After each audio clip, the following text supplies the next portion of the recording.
my challenge this week. That's where that's the part that made me feel settled. I got some work, Good stuff. but I know where I am. What did you hear him say, Brian?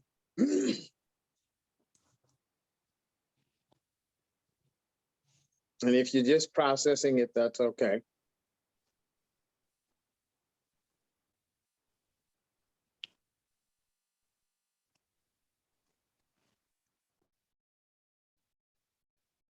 Did you hear me, Brian? Yeah, You thinking? yeah, I was thinking. Um,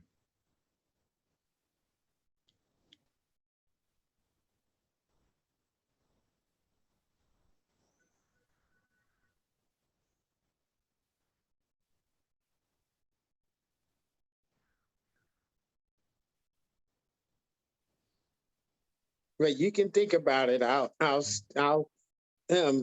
as somebody else is sharing, then you can think about it. And if you want to share on that, if you can conclude what you're hearing and share, you can. You don't have to. well, Go ahead. one thing that I was gonna say is that he was talking about the metaphor of how he is the foundation, the strong foundation, but there's nothing the proper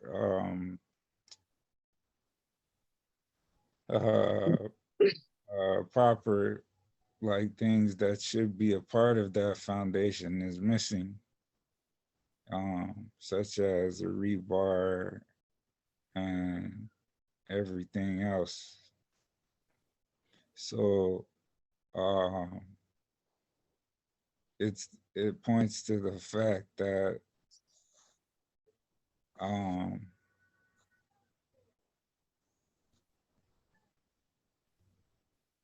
he has a strong foundation, but there are things that are missing.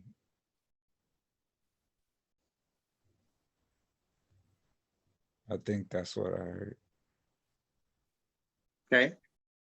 Brandon, how did he do?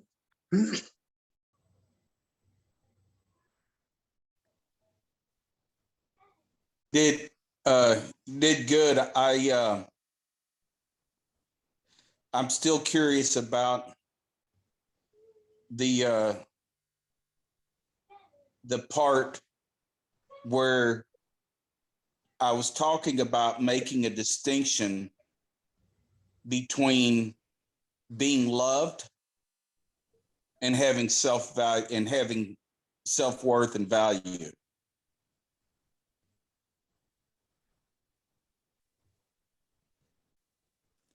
Did you have any thoughts, Brian, or did that even register? I think CJ was going to say something. He may be able to help with that. So.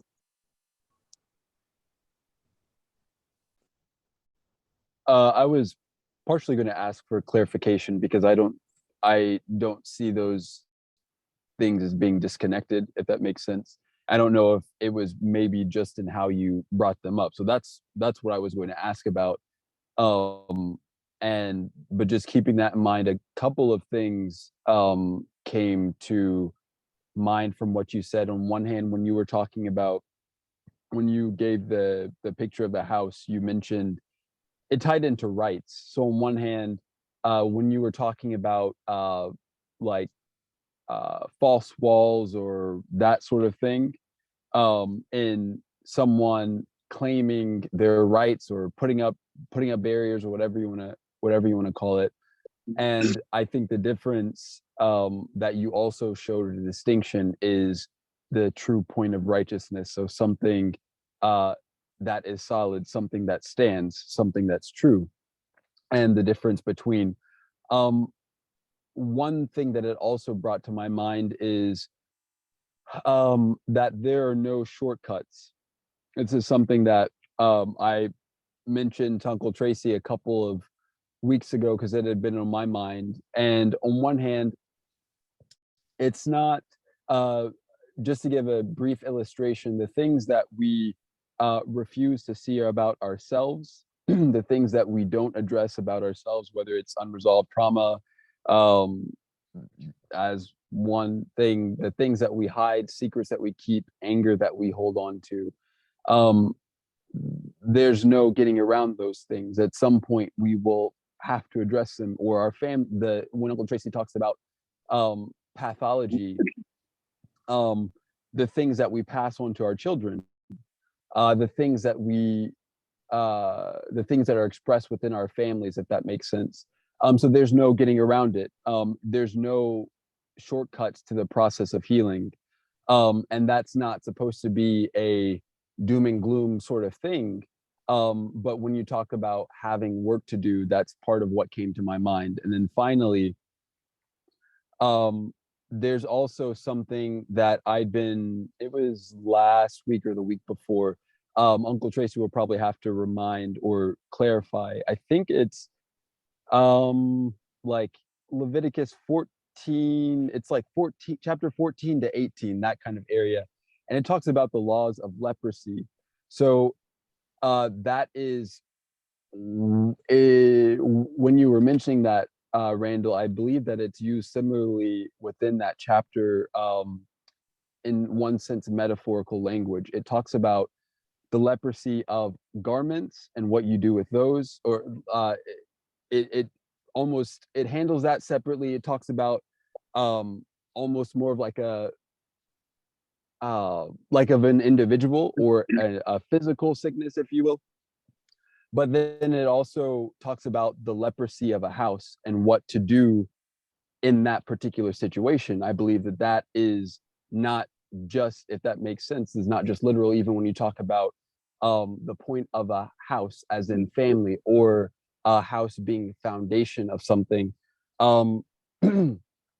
Though I believe that maybe to an extent that's what that particular chapter is addressing. But if anyone's familiar, Uncle Tracy, I don't know if you remember that conversation, and maybe provide some clarification as far as that's concerned. Stop smiling, Randall. Look, I want in short, I probably won't go through all of it. CJ did ask me, he brought it up to me last week and asked me a few questions about it from the conversation that we had in the past about leprosy. Was it a specific or was it a general? And my answer was that it addresses both specific and general. Leprosy, anything that you read in the Bible, especially in the Old Testament, and especially in the Torah, the first 5 books, the language of the first 5 books is extremely metaphorical. So that means that if it's leprosy, our minds think of something that is a real flesh-eating disease. That is a metaphor for a spiritual condition. Does that make sense? If you follow Randall's example of the decaying of his house and how he related to his condition, that is the correct Hebrew method. That is Hebrew language. That is how it is expressed. Does that make sense? That's Hebrew. So, Chris Jr., do you have anything you would like to share? I mean, I don't really have much to say about what's been going on with me. As far as I'm concerned of how my week has gone, it's been kind of interesting. I've finished up with my semester of like college work, and now I have more free time to do other things, but I had got like the sense of kind of awkwardness after I was finished with my college, with the classes I had, you know, done that year. After I got finished with the class, I was like, I felt the sense of like, what have you been doing outside of class? Kind of the sense of there wasn't anything before school that you can actually take acknowledge of, or have any sense of like of of importance. So it kind of seems like all my energies for the time when I was going to school, I feel like my whole purpose or all my energies were directed to going to school. And then when school was done, it came over the sense of what now? And that, well, your work is completed and you're back at this place where you were before you started working, or before you had to spend all your time in school, and now you're at this place of, well, what's next? Like, have you even been doing anything outside of school? And that sense of basically, I guess, emptiness is, I think that's kind of a poor way to describe it, but it's something on the lines of that. Very interesting, Chris Jr. CJ, can you relate to that? I don't even like schools, so no.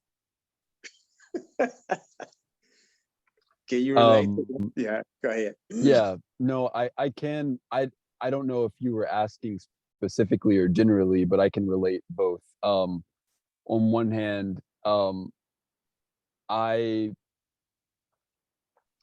I don't think I realized how much before, I would say it's like internal energy I have in general. So you talk about being, quote unquote, being busy, or needing challenge or fulfillment, needing some sort of task. And the things that I use to occupy myself or my time when they're taken away, what that feels like. So on one hand, that's the general. The more specific is my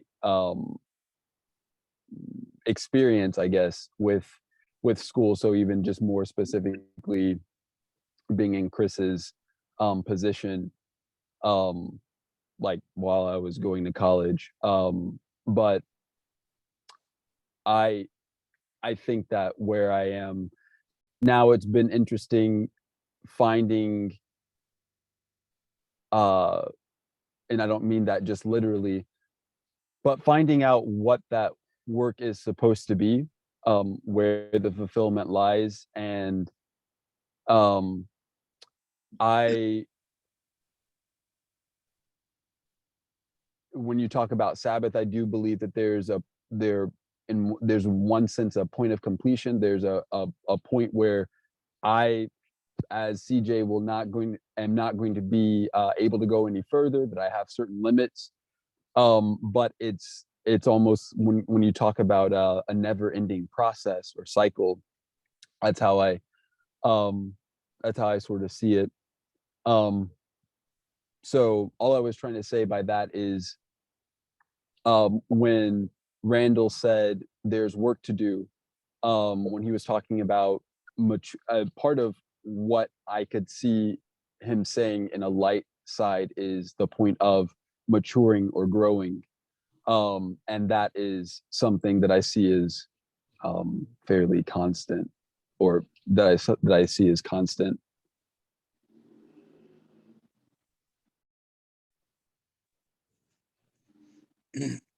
I'd like to address a couple of things uh, between Chris Jr. and CJ just now.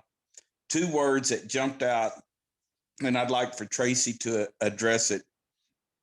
if these two words are enough. One is performance and the other is idolatry.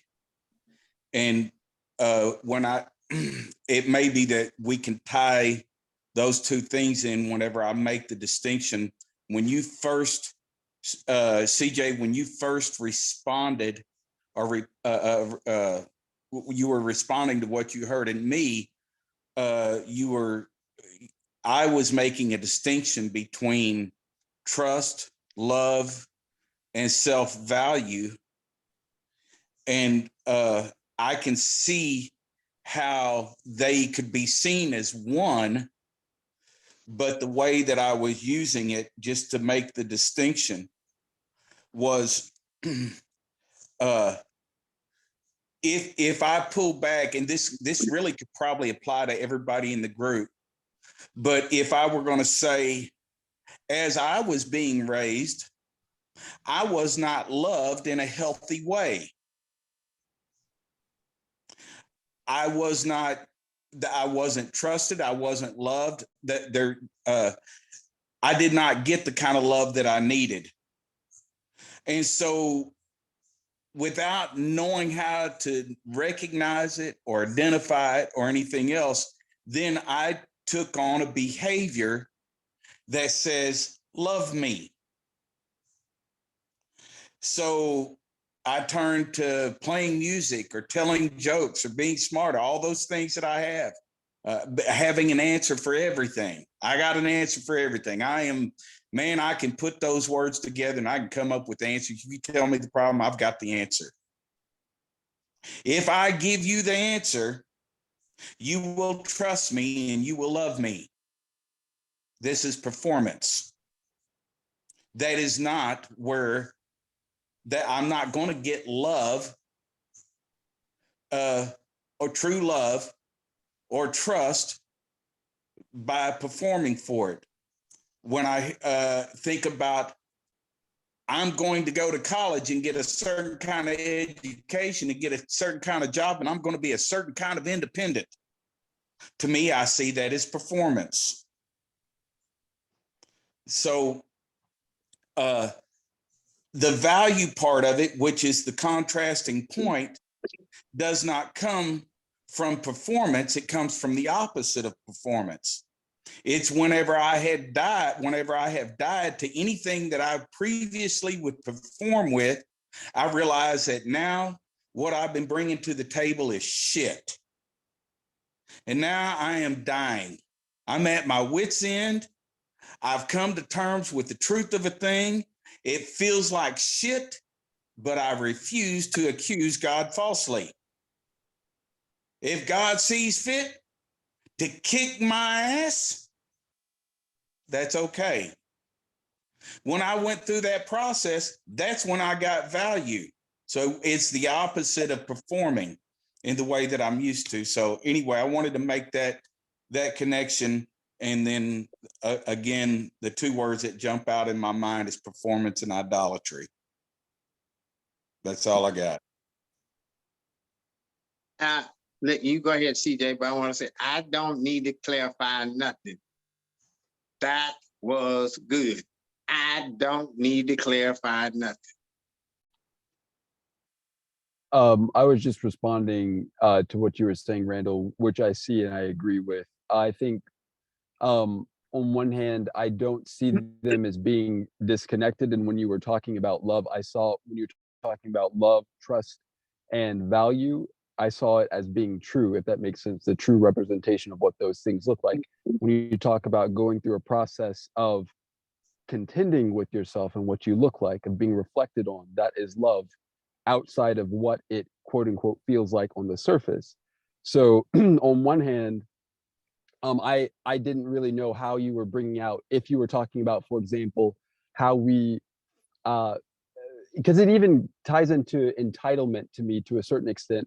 When we were talking about it a couple sessions ago, one of the thoughts that came to my mind was everyone is entitled to love and be loved, but how we see that or how we handle those things is out of the quote unquote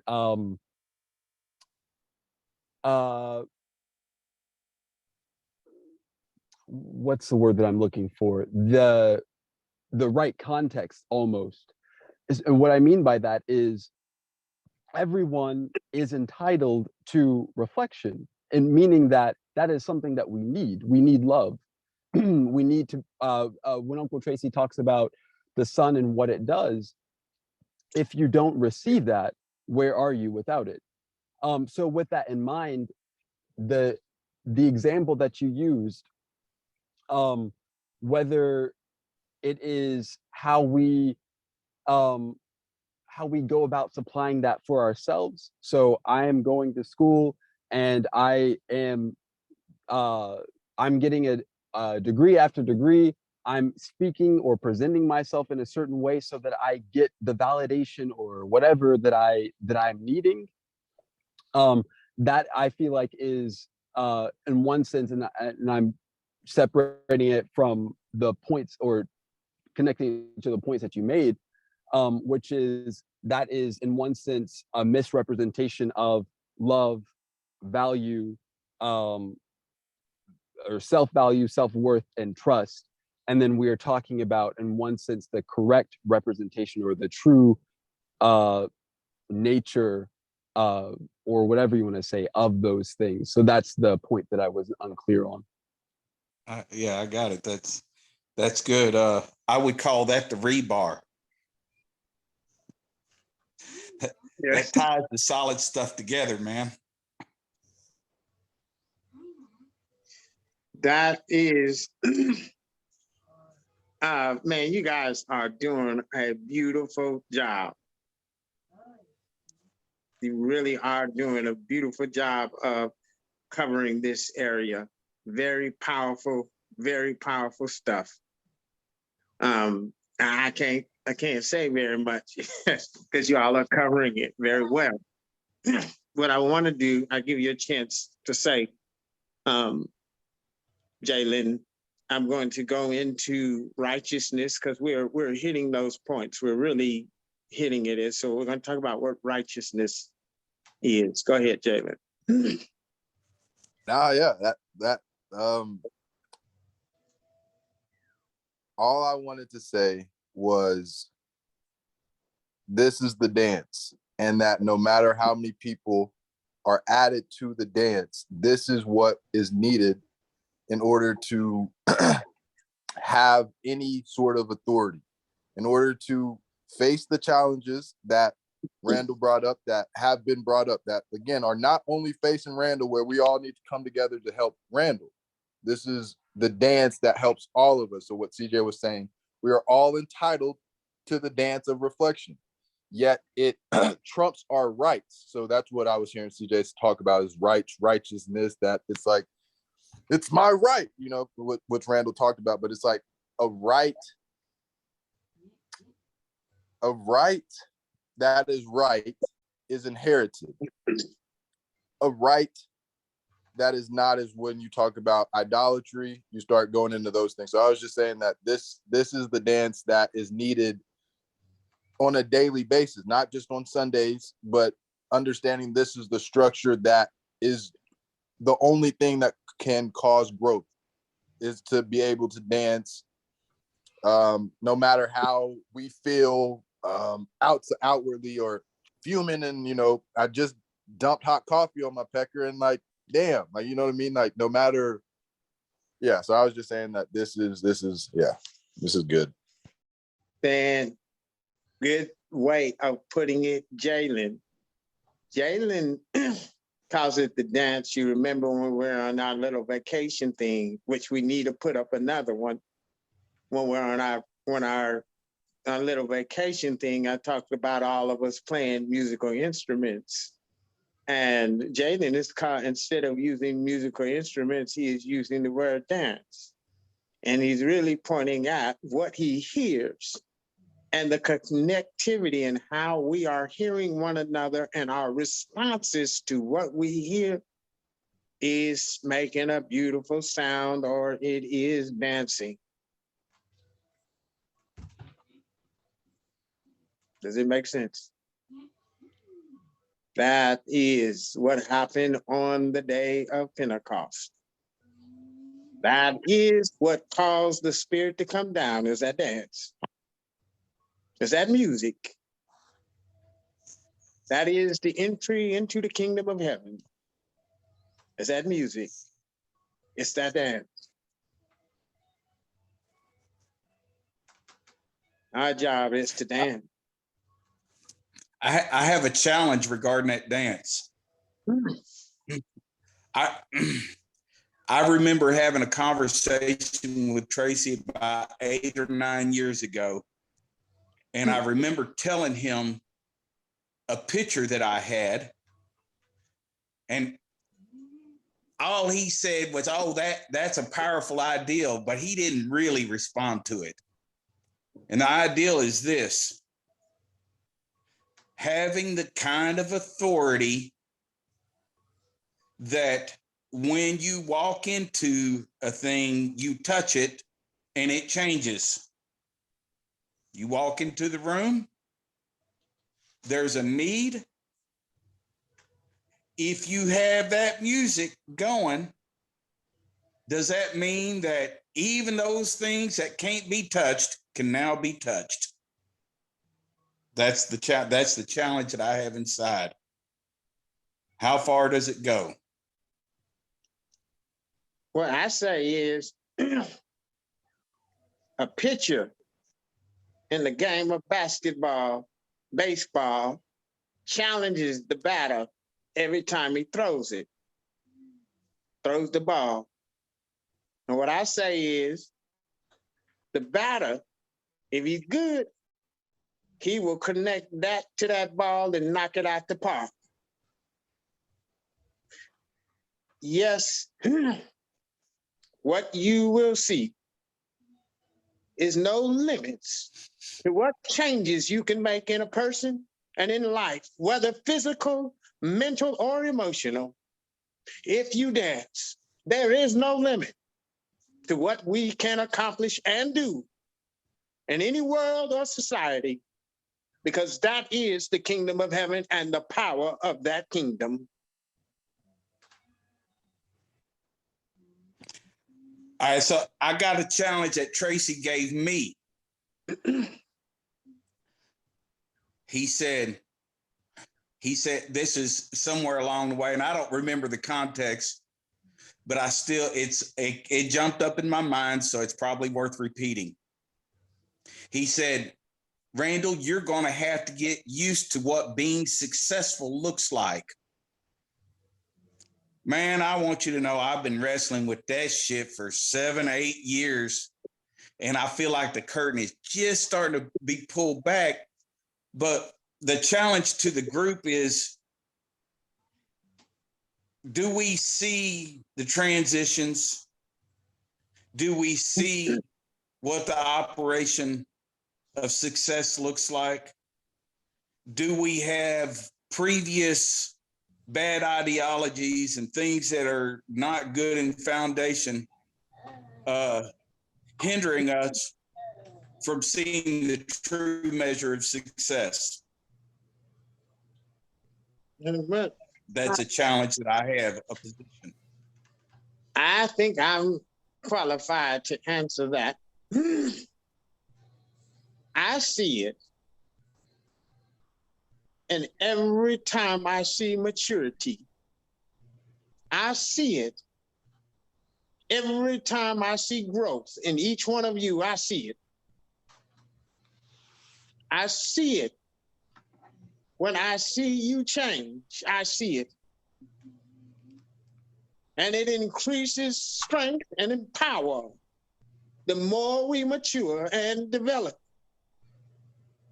It increases in authority the more we change and develop. I see it. Look, the reason why I asked is because that happens to be a big weakness in me. That part of that foundation that I struggle with makes me sense something inferior. And so it challenges my confidence on a regular basis. And so the challenge I have is that even if there's a corner of the house that's messed up, don't give away any of that maturity that Tracy's talking about. Mhm. Faith is the substance of things hoped for, the evidence of things not seen. There are things that we may not see, that we cannot rely on what the mind's eye is trying to see. We can only rely on what we have been groomed to accomplish.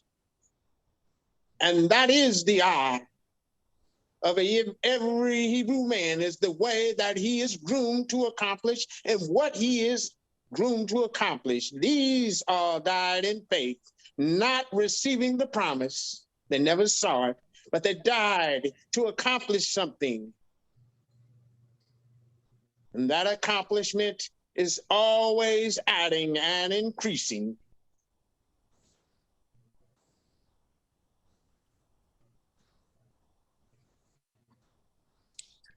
Yeah. Well, right then, I heard you talk about Moses, but not just Moses. I hear you talk about grooming.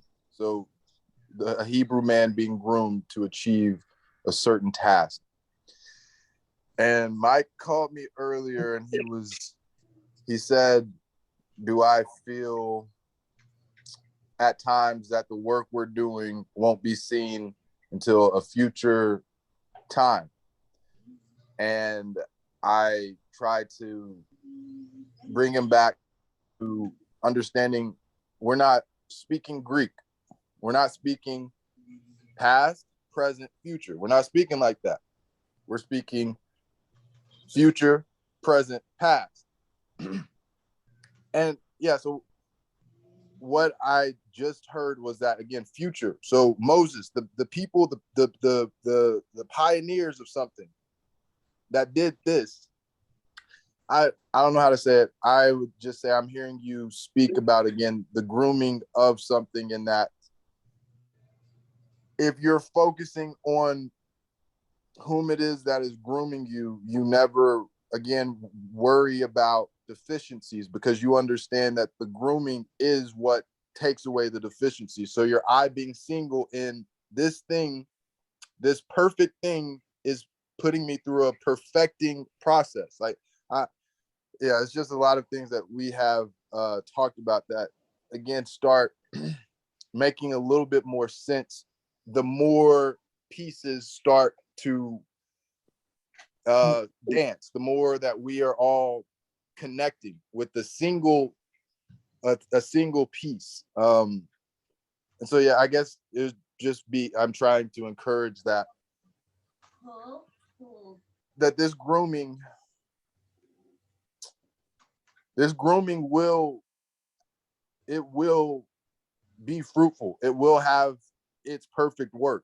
It's not a maybe, it's not a chance that I can have a messed up, a little piece that's still messed up. It's not a chance of that. It's not, a chance that he'll hear my prayer today and then maybe he'll be gone tomorrow. There's zero variableness. There's no shade of turning. It ain't gonna happen. It can't happen as long as you are staying in tune with how you are being groomed, and you're not worried about, again, the mind's eye. Well, I wanted to enter in. I did all this work for 40 plus years and I deserve it. So what you were saying about rights and our rights, my right as a leader is I get to enter in. God didn't do none of this work, all of these things that we have the ability to say, and dying in faith and what that actually is. Very good. All right. Right. Righteousness. We covered it in all of this conversation. Here are the words of it. Let's look at how the world, or this world, uses rights, and how we describe what right is and rights are, and righteousness.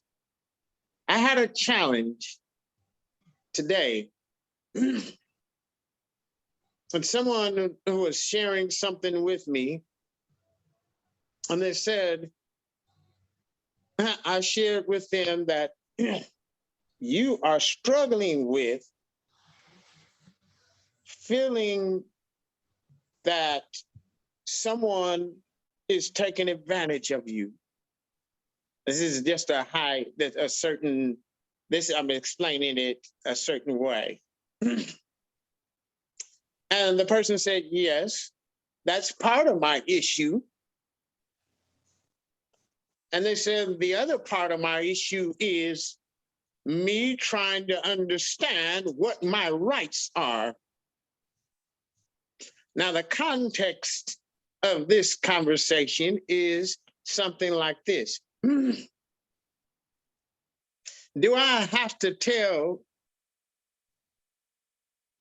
everybody my business if it's anything personal to me? So if I make a certain amount of money, do I need to tell someone everything I'm doing with my money? Or do I have rights there? Do you understand the context of the challenge? Chad, do you understand the context of that challenge? I'm not sure. I have a question stuck on my mind about rights. Okay, go ahead. My question is, does it impact a person's view of rights depending on whether they've been afforded a lot of rights compared to someone who's been limited on rights? And part of my asking this is, I feel like I don't know that I could view rights the same way a Black man does view rights. Being white, being afforded a lot of rights that some people of color have not been afforded, I think that I have a different view of it, or I was groomed to have a different view of rights. And I'm just curious if, now I know that there's a standard of what rights are, and we're going to discuss that and come to conclusion. But my question is coming from a place of, I think we start off in different places when it just starting off on rights. Does that make sense? I think I got the latter part of it. I think I pretty much put together what you're saying. If somebody wants to try to have any other questions or wants to condense it down, what I think I heard you really ask is it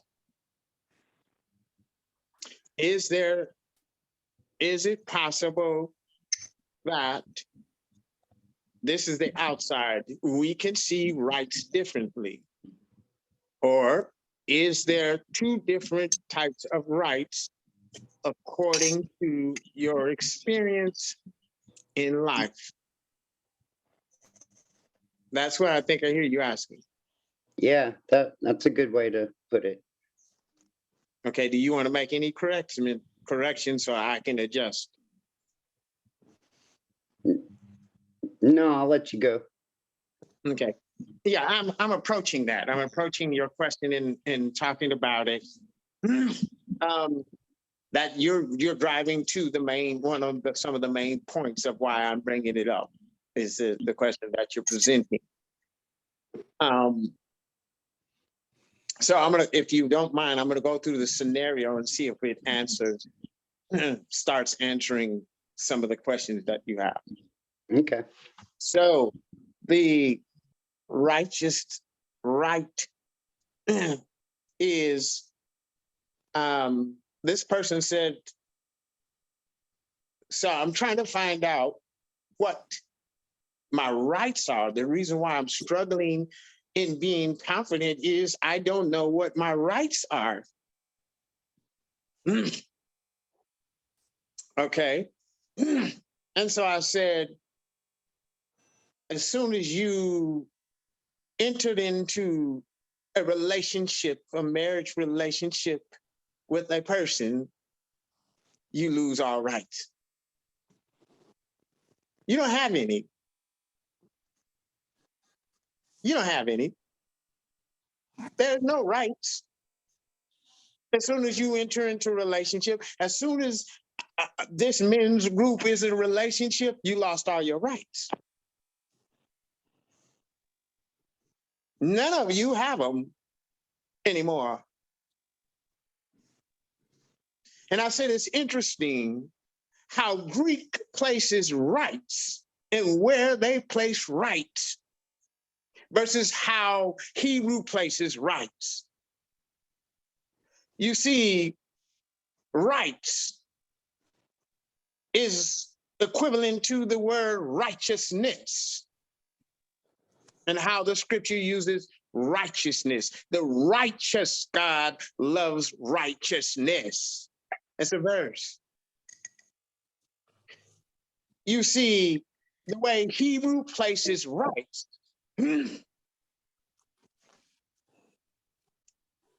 is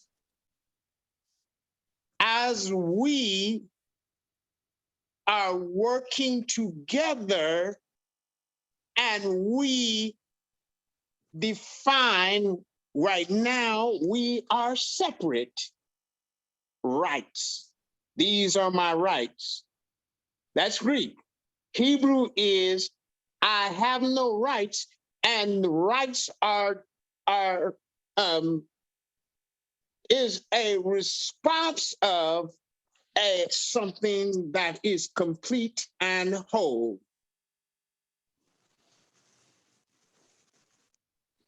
Rights are something that is a response to something that is complete and whole. So if two people get married and they're not complete yet, there are no rights that are defined until they are complete and whole. And that completion defines rights.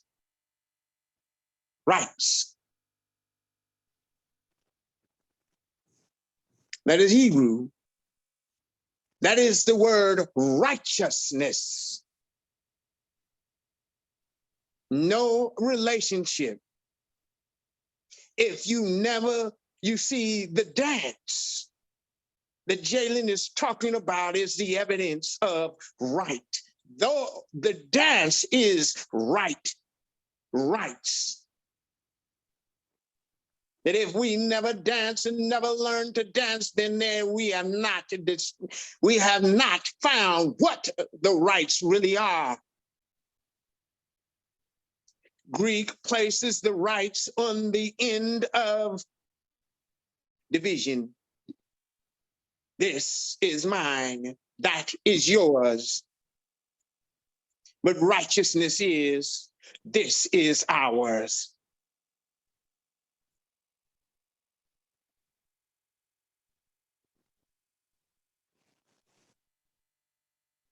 What do you think, child? What's your challenges? What did you hear? What do you understand? Well, it's kind of, I don't know. I was thinking about this prior when you first mentioned rights, and I'm kind of on both sides. At one point I was like, I really don't have any rights. I don't see myself particularly, I have this right, that right, that right. However, I'm opposite too. I feel like, well, I do have rights to some degree. It's hard to explain. But I almost as though what I would consider my rights would be similar to boundaries.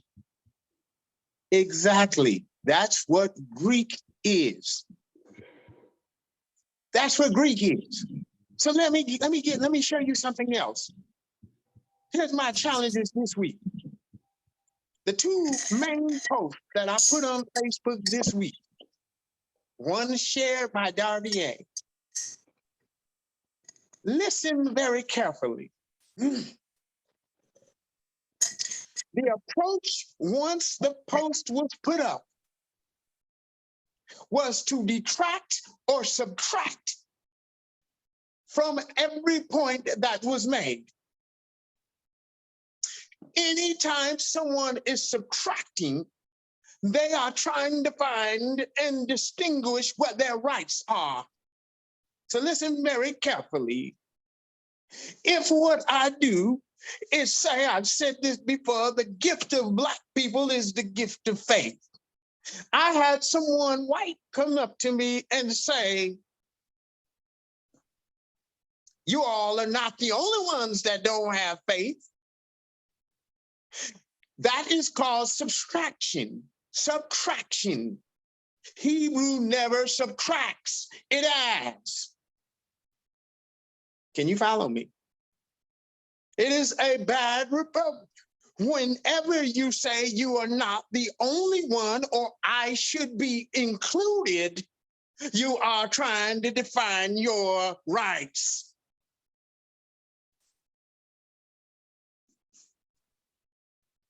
Did that make sense? Yeah, it reminded me of Black Lives Matter. Because as soon as they said Black Lives Matter, the goal was to subtract from that and say, well, we gotta choose. Exactly. That is called entitlement. You said it. If you say blacks have a different right base, then whites have different right base. It has to do with the challenges that blacks have faced and the lack of challenges that whites have not faced. And every time we say we conclude this point from the challenges that we have faced, we get that you are not the only one.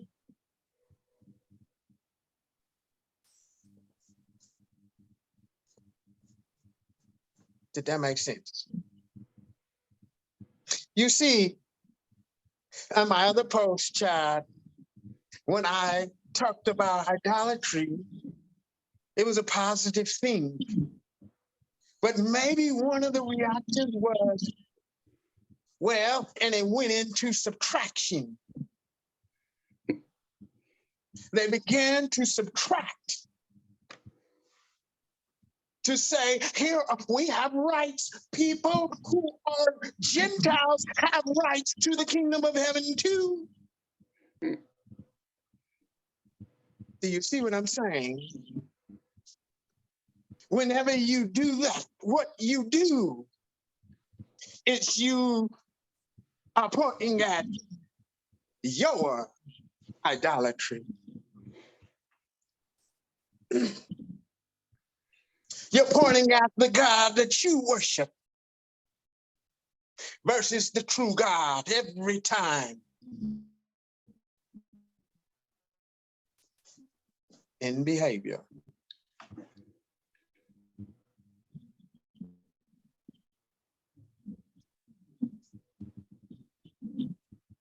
The floor is yours.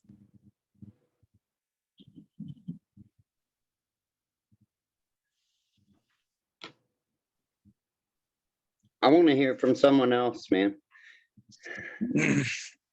You know, what's funny is as Tracy was talking, I was remembering, I think it was about 2 or 3 weeks ago, and I was noticing how Tracy was operating in some areas, and I said, that's a dead man walking. And it everything that is given to us has to come from a place of nothing. Creation came from straight up darkness. All that right stuff is a response to fear. I have rights. I don't want to be coming from a place of nothingness. I've been given some things. I have some ideals that are worth leaning into. I don't want to let go of those things. that person is not a dead man walking. That is a person who is afraid to die. And so that's what I see. Interesting.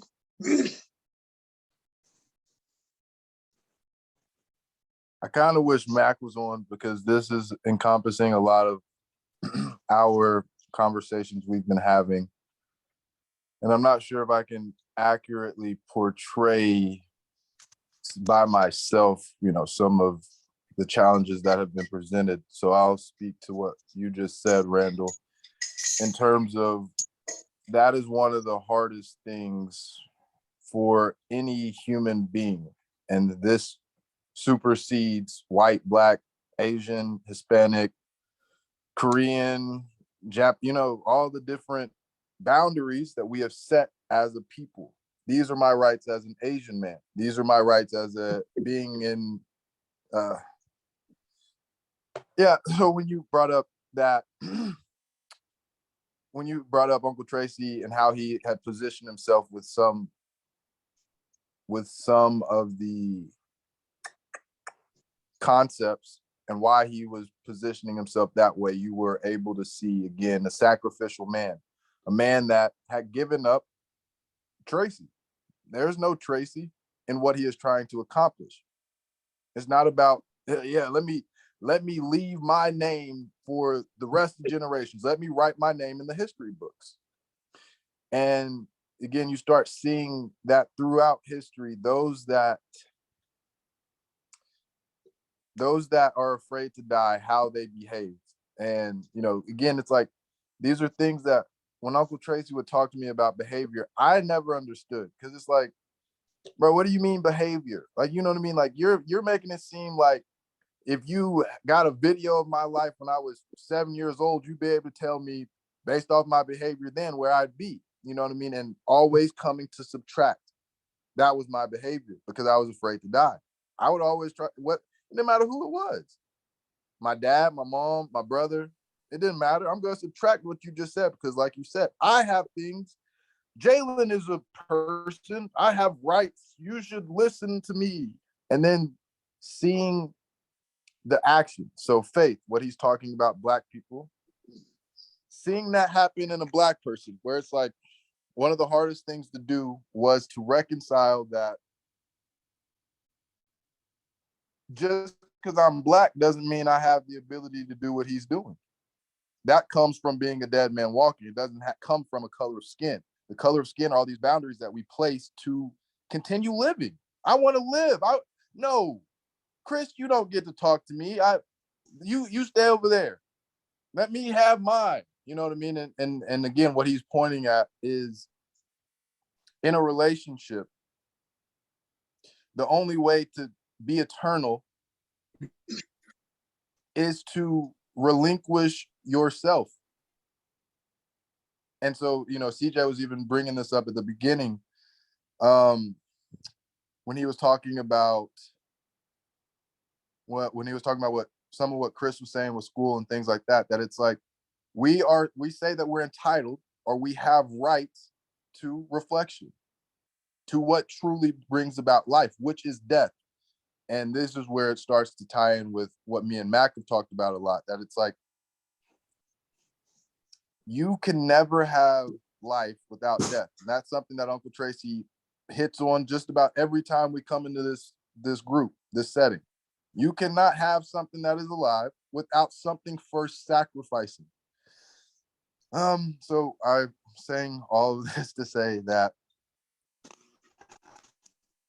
until we focus on the dead man walking and we see that as true, we will always have boundaries. And this is where, fig leaves, or when you brought up the metaphor of your house, this is where we can, again, behavior.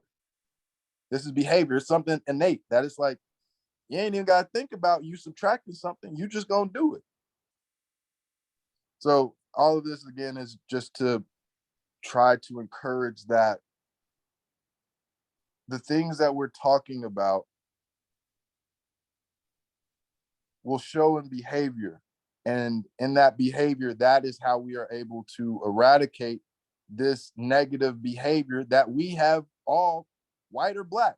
We all say we have rights. Everybody, you go ask anybody, they're gonna tell you they got rights.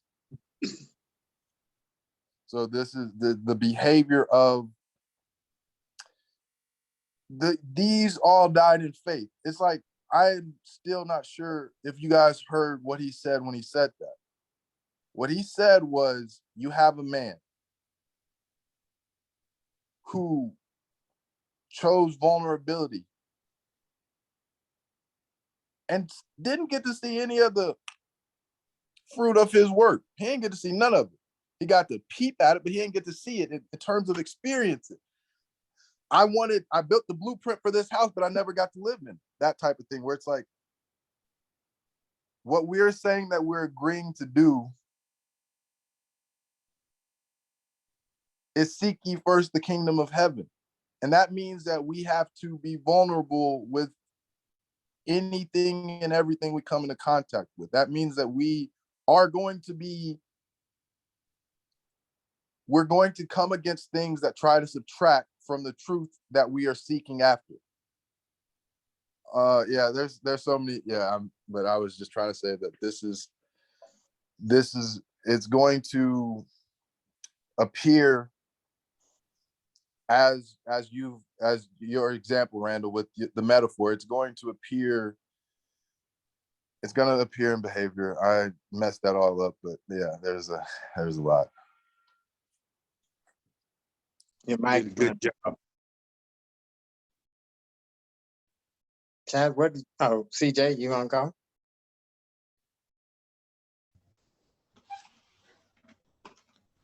I don't have to. There was something I was going to share. I didn't see Chad. So if you were about to speak, Chad, go ahead. No, you go ahead. Can I go? Point out that oh yeah, go ahead, Brian. So where does patience come in with all of this?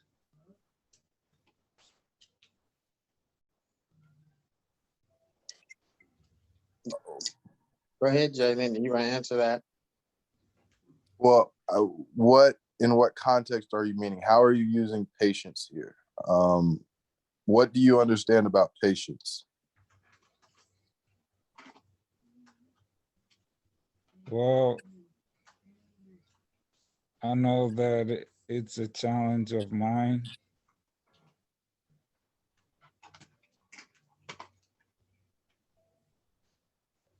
So, okay, sorry, go ahead. Of being patient or impatient. So I would say where patience comes in, again, is having to get rid of your right to your understanding of patience. And by your, I'm meaning our, what we use as society, where patient is, I'm able to sit with my hands in my lap and I don't have to be doing something. And if I'm not able to do that, that automatically makes me impatient. So if I can't sit down still, I'm impatient.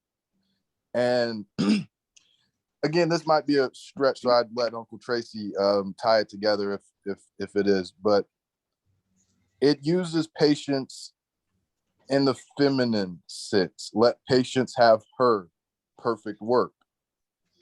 And I would just say that it ties into, again, rights, that when you enter into a relationship, because these are all fruits of the spirit, and patience is one of them. Patience is a part of the fruit of the spirit that will behave in your life.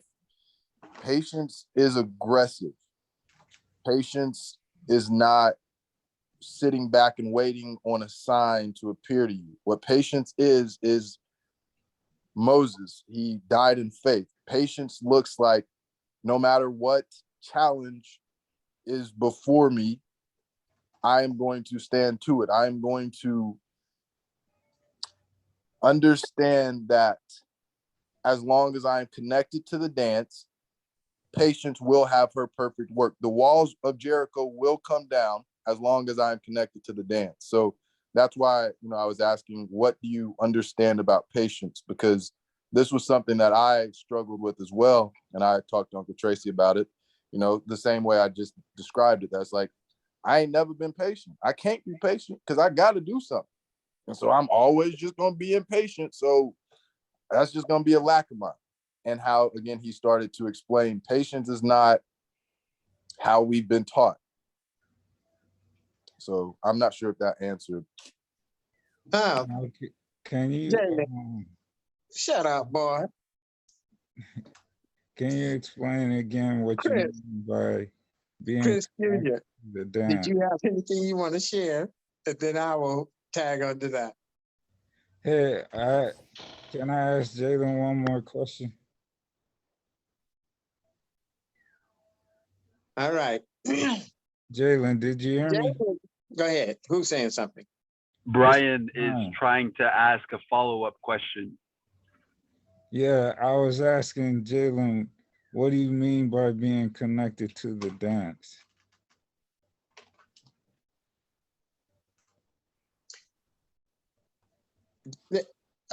Brian, what Jalen is saying is patience is staying in it connected to each other until a positive result has been manifested.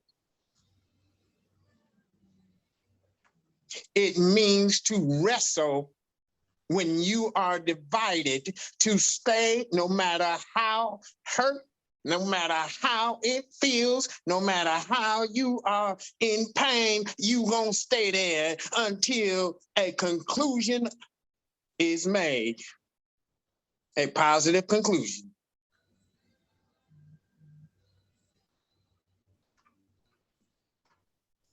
I think I'd like to. The conclusion, the positive conclusion from staying in a wrestling position until. So if Jacob wrestled with the angel, at the end of that wrestling, if he wrestled with the angel Satan, the end of that wrestling, he got a name change. Your name is no longer Jacob, your name is Israel. That is righteousness. The name Israel is a righteous name. The name Jacob is not. Let me add, this may help with a little clarification. When Jacob wrestled with the angel, when he started that, he had one mind, and none of that included giving up. He said, I am going to engage in the battle, and if it kills me, I'm not moving.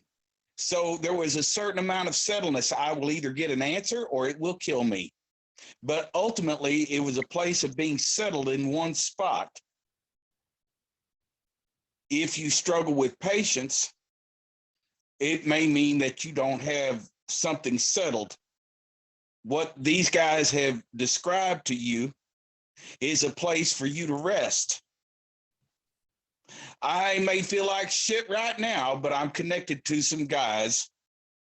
I may feel shit right now, but I'm connected to Yahweh who gives answers. But ultimately, this is a place of being settled in one place, even when you feel like shit. Brian, does that help? Hey, CJ, Yeah. what you want to say something? Oh, yeah, Brian, how does that help? And then CJ. Yeah, that helps. CJ. Yeah, I was just going to make on one hand, a couple of general comments. On one hand, about what you said about rights, that really resonated with me. Part of it is, so when you talked about in relationship, it took me back to, you've talked about it before, specifically within the in our relationship with God. You talk about God being the Son. And when you talk about the barriers, the fig leaves in one sense that we have put up, and coming to a point to where it's, I can't describe it as much as I can say what it made me think of specifically of was the 10 Commandments. And one thing that I also see when you talked about Black people, and I think that we have, as I'm sure most people would agree, we have work to do. And this is part, even when you talk about what the men's group is supposed to do, it has some ties to me in that sense. But there is, when it talks about loving your neighbor as yourself, that, as well as sorry, there are just a lot of verses that were just firing off in my mind. There's another verse that talks about, it says something like, I want to say it's in Leviticus. It says something like, do no unrighteousness in judgment. It says something about don't favor the person of the poor, nor that of the mighty, but judge thy neighbor in righteousness, or something like that. That's the gist of the verse. And part of when you talked about rights in relationship, what keeps us healthy, and areas in which you said when you're in relationship, you give up your rights. That's part of the picture that I saw in that, meaning the point of reflecting, being reflected on until you see the same thing, and areas in which we put so much our rights in in opinion, in matters of opinion, how we feel about a particular thing, the surface of something, rather than and you said it, but rather than wrestling to conclude on what is true, and that being in one, and placing it there. I got part of that when you were talking about what it looks like in relationship. I think you were talking about, I heard you give a specific and a general of that. And when you were talking about a community, that's part of what came to mind. Jalen also said something, I'm trying to remember it at this point, but he said something that was really interesting to me. But my mind, I'm having to catch up with my mind, so it might come back at some point. But I specifically thought that point of rights and how you defined it was some good stuff, as you say. Yeah, very, very good, Jalen. I mean, CJ. I must be getting old. Jalen said something else to Brian that was very powerful, and it's something that I shared today when I was working with someone. And it really excited me. I can't repeat what he said verbatim, but it's very interesting. It may be the thing that Jalen or CJ again was looking at. He said something about what he explained was patience. He started off with the first part of it, patience, and he's describing to Brian. And he said, he related it to, it is what is wrestling with the thought that you have in your mind right now as to what it is. It is the removal. Its first part is the removal of that idea or thing or idolatry that I have presently, the thought that I presently have right now.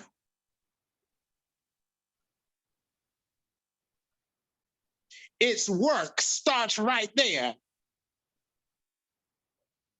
What I understand about God right now must be challenged.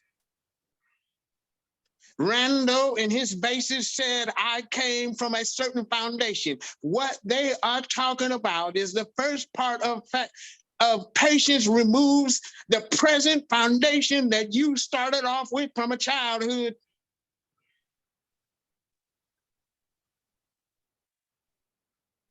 That is called jargon.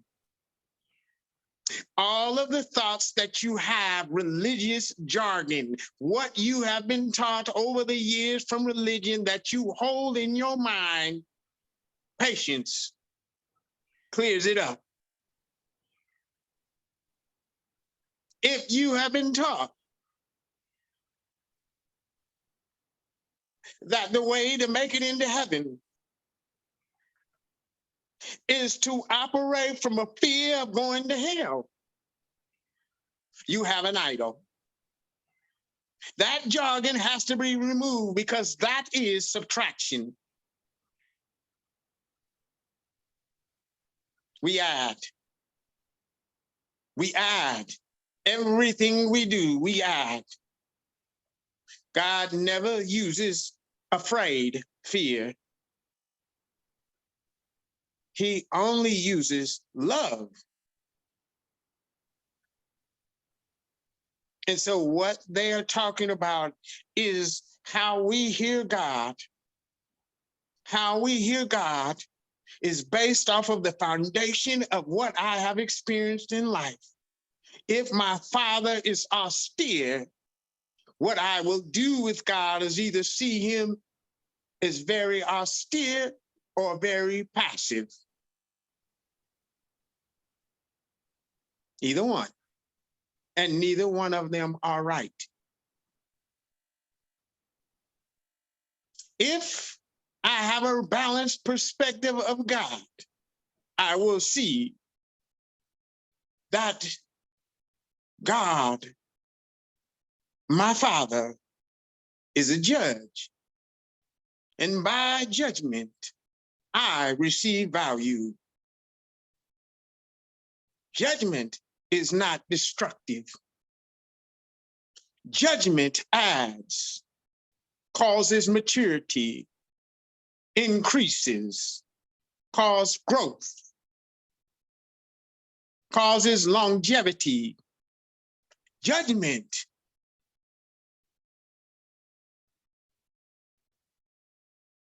that's what Jalen is saying when he uses patience, is that it uproots the ideologies that we have that are erroneous, that are an idol, and each and every one until all idols are removed out of your life.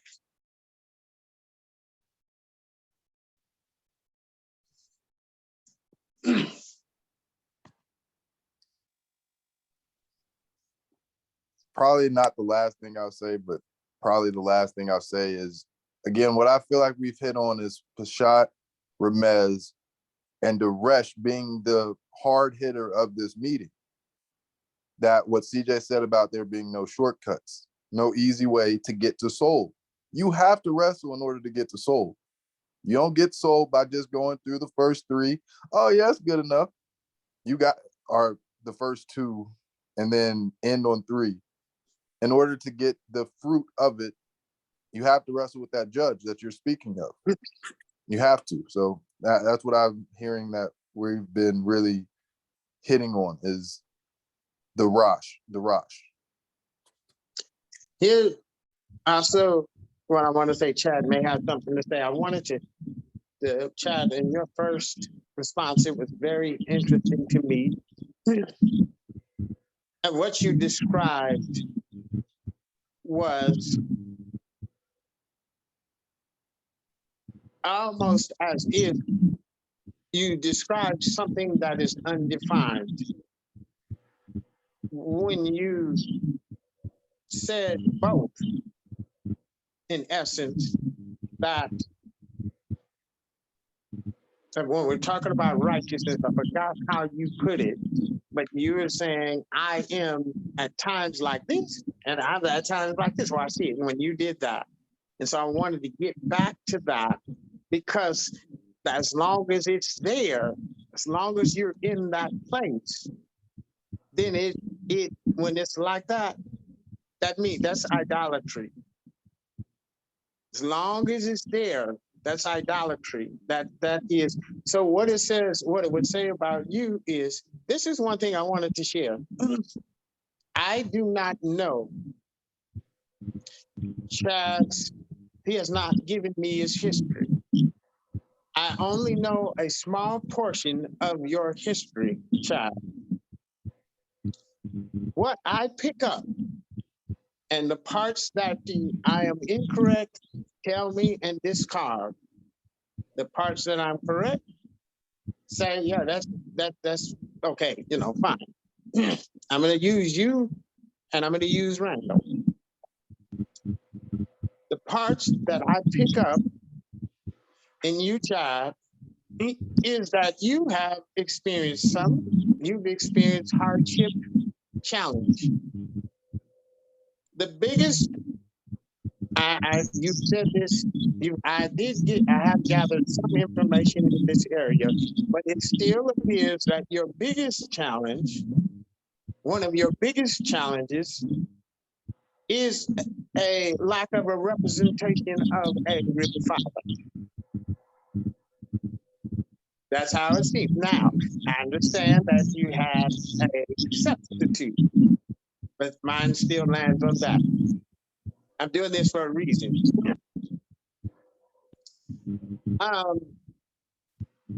One, I watch you interact with your mom and everything, and the connectivity that you have with your mom on Facebook or whatever, there seems to be more of a connection there, that you still have some connection. It seems like you have really, it appears to be that you understand a portion of love from that relationship. This is how it appears to me. You've received a portion of love. Okay, I'm going to do Randall. Randall, I know a little bit more about his history. His mother and father never gave any inclination of what love was at all. His biggest, Randall, you make whatever adjustments you want to on this. His biggest area that he learned love from was from his brother Don. But Don molested Randall. And inside of that was his concept of love. We're talking about idolatry.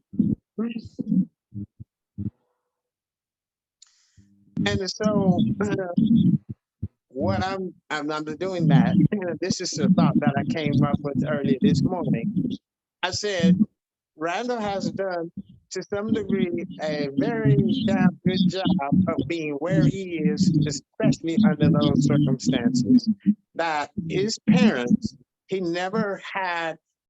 really never had any real connection. He's never really seen a real connection like that at all. Chaz also has a lack of connection, but his seems to be having some connection. Chad, your foundation is strongly independent. Does that make sense? Yours seems to be very independent, and you have to adjust to, you really have to adjust to you show behaviors of connectivity. I want to connect. I want to connect. I'd like to have connection, all of those kind of things. That's the area that you really show. But in your thought process, it stands alone. It's independent. And in the group, I'm having to develop and learn really how to connect with and not allow my thought to be independent. That's what I would describe.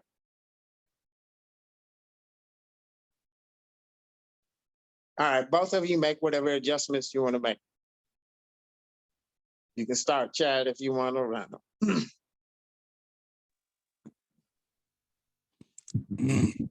There's really not any adjustment. You pretty well nailed it with me.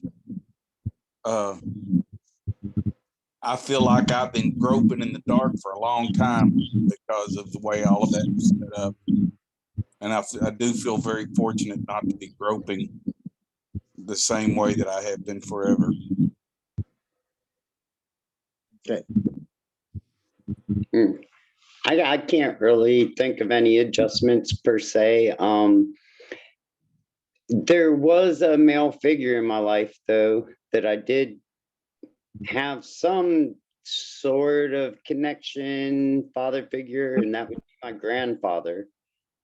However, it didn't provide me what I needed.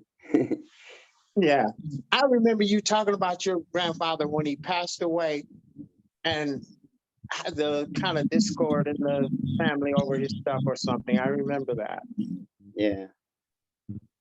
Yeah, and I picked up then when you said that you really had, that was a close connection that you had with your grandfather.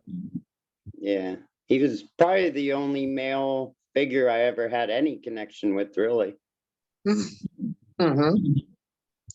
So those experiences, your experience, you have somewhat a lack of, this is not a negative, this is reflecting.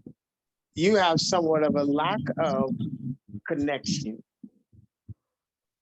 You connect with us, you connect, but there's a tinge of not, the way I would describe it is not knowing how to connect with this, and I'm trying to figure it out. That's almost how it looks. Oh, that's how it feels. and that goes into many areas of my life too. I don't have friends. I try to go out and connect with people, but I don't know, I struggle with that hard. I'm not sure that you have fully embraced I love you. Did you understand what I said? I'm not sure you have fully embraced I love you. You have embraced it to some degree, but not fully. All right. Your patience and your challenges will conclude very clearly that I love you. It's the work that you need to conclude. One of the things that I said today, as I was working with people, I said, I am designed to challenge. And if you have a problem with male-centric, if you have, not you, but that person has a problem with male-centric, if you have a problem with patriarchy, Jalen, I was not talking to Jalen, but I think he resonates with this, then I am going to confront you and you are going to think that I am acting like a patriarch if you have a problem with patriarchy. Does that make sense? Until you can conclude that what I am doing is not a patriarchy and conclude what it really is, you are still under that idolatry. I am designed to, so meaning what, if you understand what I'm trying to say, I am not making myself this God or whatever. But if you understand what I'm trying to say is what Randall talked about, what they said in the beginning, CJ hit it, the difference between true love and over here, love, and how Randall saw love and how he interpreted love versus what real love is. When light hits you, when you've been in the idolatry for a long time, you will associate real love with that love. So what has to happen is that has to be removed. Every aspect of what you have learned from that foundation of your lacks and your experiences must go.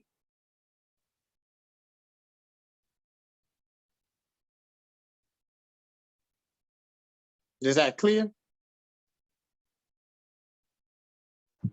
Yeah. That's the challenges. That's the challenges. So this ain't to take away from what you just said at all, but this is what I was almost hearing TJ say with love of language. And he gets on to me about this all the time. I would have to say that you are a patriarch and you are a pioneer. And this is where it starts when I hear him talk about the love of language and how you used it is, again, understanding that patriarchy is associated right now with me. When we first met, patriarchy was associated over here. And so you can never understand why there is a patriarch and a matriarch that these are real people who got this title. You know what I mean? Like, you would never be able to associate the true or the good of needing a patriarch or a matriarch. If you look at me over here, you can't. And that's when you were talking about the challenge that who you are and why your posture is postured that way. It's like it unlocks so much for people because it allows them to be who they are. So how you started with me is I'm a teacher. You weren't asking me about what I thought about you. You ain't care, like, in terms of, oh, I hope he sees me a certain way. I hope he only thinks good of me. It was, I'm a teacher. That's who I am. And again, how you show that you're a teacher is by teaching that you did not come up with that title of teacher by yourself. You ain't just went, Tracy, I want to be a teacher today. That's what I'm going to call myself. That's going to be my name change. You know what I mean? So just all that to say that, again, the language barrier that we're really breaking is with the universal language of behavior. That is what you're showing, that the boundaries that we have placed on words. So patriarch, you can't use patriarch, and you damn sure can't use judgment. You can't use those things in 2022. Cancel. You're canceled. Only God can judge me. You know what I mean? Where it's like the behavior is what transcends these boundaries that we've tried to place on words to protect our rights and our boundaries so that no man can cross it. You know, so it's just that's interesting that you doing what you're doing, because it's like, I don't know how to say it. It's like you defy what and where I was. You defy delusion in that sense of you will never force somebody to believe. You will never try to convince somebody that you're a teacher. You are, I am. And from that, you have the ability to face the challenges that reflection are presenting to you, or you have the ability to lead. Mm-hmm. All right. So let's conclude this meeting. How are you doing, Chad?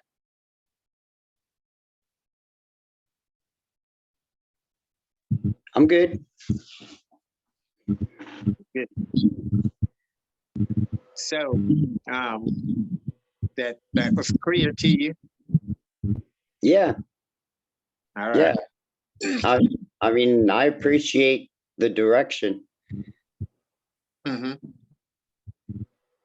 Yeah, all of us that don't subtract. Subtraction, people subtract by saying, am I the only one that's in idolatry? That's a subtraction question. And those are all idolatrous behaviors. You add to this one of the main things that I really preach and learn to add. So anytime you're working with people and you see them subtracting, then you see it also shows where they're sensitive, their tender spot is, what they are protecting is showing them arguing their rights, those kind of things. Okay. I don't want you to worry about me subtracting or feeling weird about idolatry, because if I do have an idol, I want to get rid of it. I want to remove it. I mean, I ain't scared to face it, basically. I want you to know, I don't really pick up you subtracting. I don't pick up that. I have picked up you being in the middle. So you have not added quite yet. Does that make sense? You don't just subtract, but you have not added quite yet. And so when it's in your language, when you're saying certain things, you mix it. Look, if I would describe it, look like you mix certain things instead of boom, adding.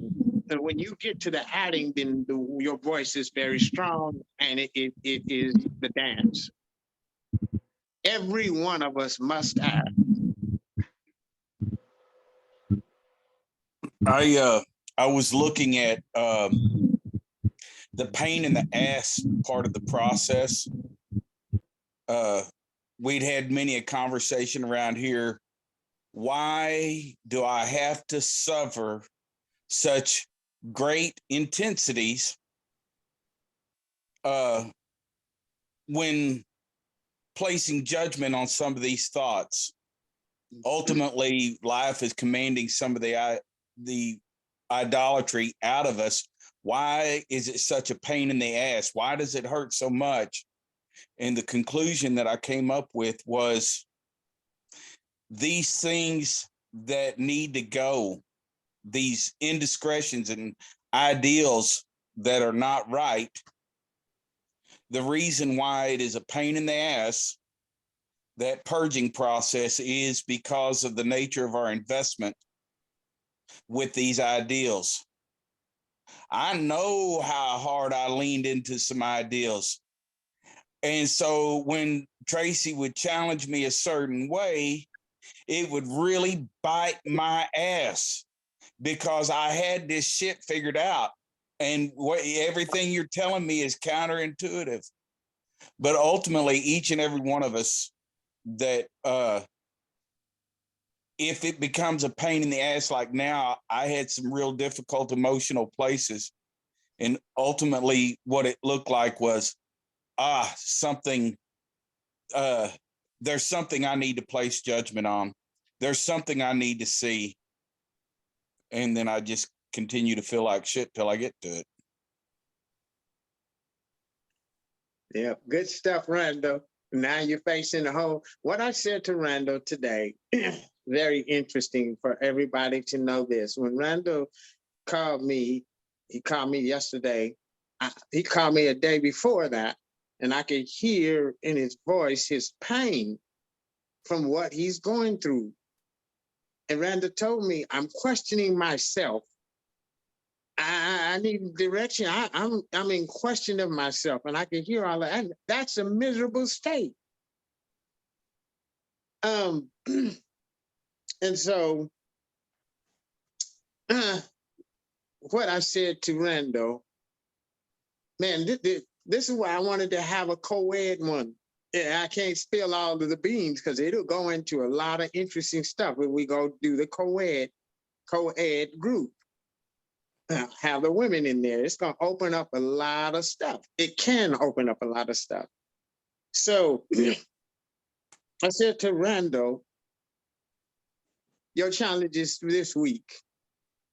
Which Satan is talking to you? Is it the one that said, command that this stone be made bread?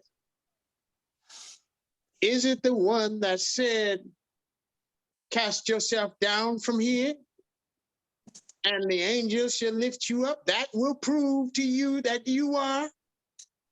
Or is it the one that said, I'll give you all of this if you bow down to me? Because one of those you are facing, it is important to understand which voice is talking to you, because you cannot act very confidently unless you understand which voice is talking. Your attitude and how you address it. You see, Randall's form of what he was hearing was forms of accusation of him being wrong, or forms of accusation of him overstepping his bounds. You see, those are the Satans that talk to Jesus. And then there's another one that says, you are so proud you can't hear nothing. You see, I heard that one in one of my posts this week. I heard a Satan tell me that you are proud and you won't listen, and somebody is trying to tell you something and you are holding to your view. And do you know what? Those Satans always speak a portion of truth.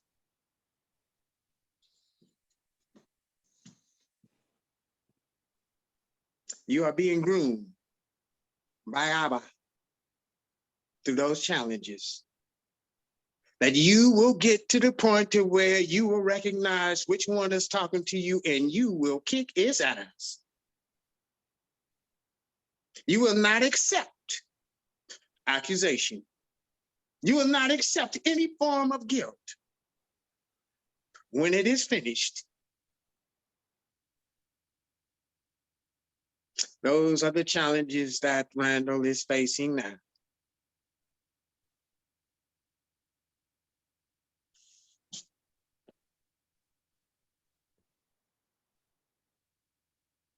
Chris Jr. haven't said very much. Share.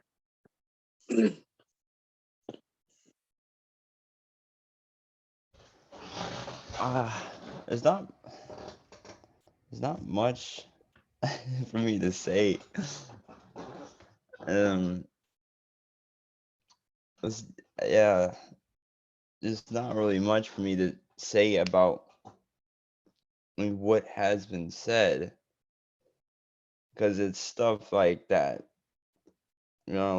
consciously I know about because I heard it before. I heard the same lesson like being told over and over and over again, but in the sense of like that this is a challenge, that something that I have to go through, and the fact that I'm hearing it over and over and over again means is that I'm not doing something that I should be doing. And that, yes, this lesson, you've heard many people say this, like in the sense of like, quote unquote, face your demons, or that even the people who like, in a sense, criticize you or say these, terrible things, or the things that you have, this condemnation stuff that bring you down. Well, there is some level of truth in that. They will tell you 100 lies, but only like one part of it is probably going to be true. And that's the part that you need in order to grow. But it's, I guess, and for me, it's hard to do that. It's hard just to sit there and listen to all this, to all that negative stuff. And this, in the sense, because I'm feeling like I'm being, like pushed down, torn apart, and just left to pieces, I guess, because there's some level of fear in that. Okay. Chris, what should happen is that sometimes we are repeating seemingly the same thing that we have said before. But every time it has a, if I can say it this way, something added to it, or a deeper meaning. When you're hearing these things, it should be an addition, if that makes sense. I am hearing something. So it is almost like if you go to church. Oftentimes when I go to church, they just keep on saying the same thing. There's no new message. The message doesn't change. But in this case, there is an adding to that message that we've talked about a year ago, or there's more clarity that is actually trying to be brought out in that particular thing. Does that make sense? Yes. Because as we mature and grow, the more we understand about this. Where I struggle with some people is the mind. I'm not saying you do this, but the mind is so used to some people making things practical. Do you know what practical does to the mind? What it really does is it reduces things down to what I already know. Anytime we are looking for something practical, we are looking for what I already know.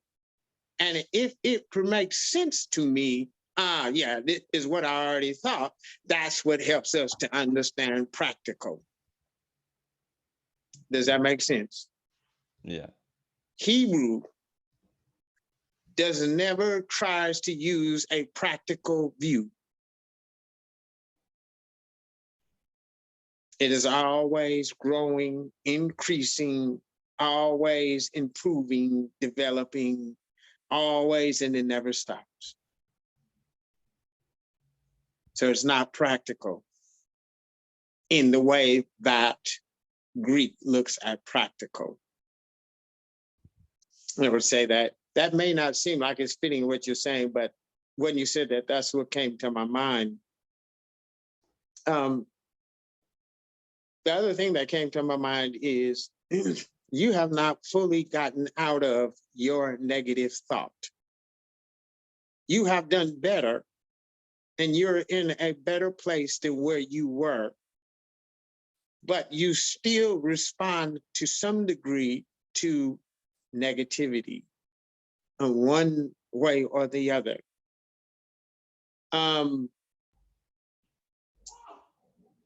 Also, I don't know if I can bring this point out. Be careful of subtracting. And a part of subtraction is a behavior that tries to receive every negative thing and says, I'm like that. I'm like that. I have to be very careful. Tracy has to be very careful of that, because anytime I'm hearing any conversation around me and someone is pointing out something negative about someone else, I can't understand them because I say, I'm like that. I'm like that. All right, there's a true of that and there's a bad of that. This is a condition. Watch your mother.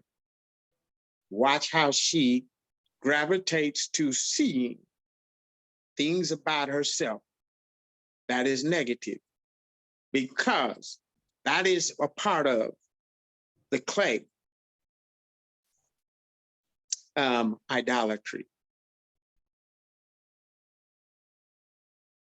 Did that make sense? Yeah. Negative thinking, negative processing, and they have not been able to shake it. And it is passed down from generation to generation. Your job as a young man is to tear down that idol.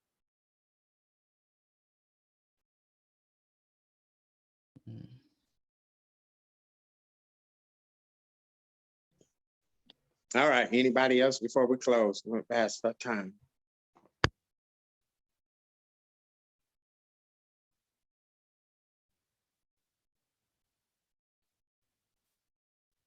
All right, everybody. It's been a good one. Good stuff. It's been a blessing to me. This was very interesting, a very interesting session. Some of it needs to be edited, and this would be a good one.